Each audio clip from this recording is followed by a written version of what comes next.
जय हिंद दोस्तों, आप सभी का स्वागत है आपके अपने परिवार में। तो आप लोग लगातार जो है मैसेज कर रहे हैं कि सर हमारा सब्जेक्ट कॉम्बिनेशन क्या होने वाला है। हमने डीएलएड जो किया है उसमें हमने S9 यानी उच्च प्राथमिक स्तर पर हमने कोई और सब्जेक्ट सेलेक्ट कर लिया है और अब जो है हमारा ग्रेजुएशन का जो है स्ट्रीम अलग हो गया है। क्या मुझे अब S9 के अकॉर्डिंग सेलेक्ट करना है या कह सकते हैं ग्रेजुएशन में हमने जो पेपर पढ़ा है उसके अकॉर्डिंग जो हमारा कॉम्बिनेशन बन रहा है उस कॉम्बिनेशन का पालन करना है। तो देखिए सबसे पहली बात यह है कि आप लोग इस बात को समझ लीजिए कि S9 जो है वो आपको एक पेपर सेलेक्ट करने का अवसर दिया गया था जहां पर आप स्वेच्छानुसार सेलेक्ट कर सकते थे।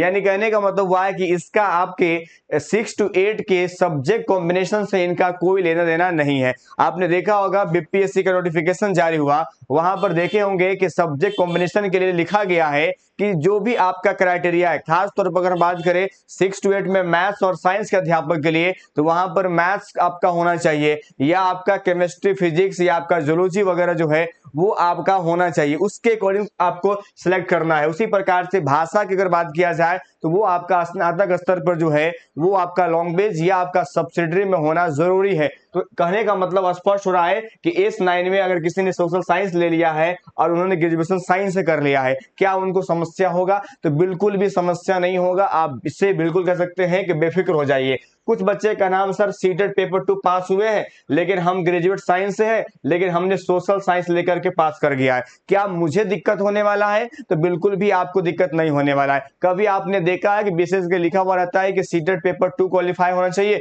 और मैथ से साइंस नहीं, वो आपको क्वालिफाई होना चाहिए। अगर वहां पर भी अगर मान लीजिए कोई मैथ साइंस से किए हुआ है और वो सोशल साइंस से पास कर गया है तो उसका भी कोई लेना देना नहीं है। अर्थात आपका सब्जेक्ट कॉम्बिनेशन नोटिफिकेशन के अकॉर्डिंग और इससे पूर्व में जो बातें हुई है उनके आधार पर आपने जो स्नातक स्तर अर्थात ग्रेजुएशन में आपने जो पढ़ा है और जो नोटिफिकेशन में आया है उनके अकॉर्डिंग अगर आपका कॉम्बिनेशन बन रहा है तो बिल्कुल फॉर्म भरिए।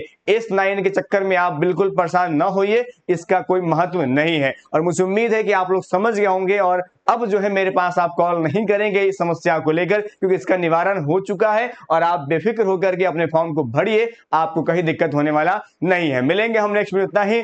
जय हिंद, जय भारत।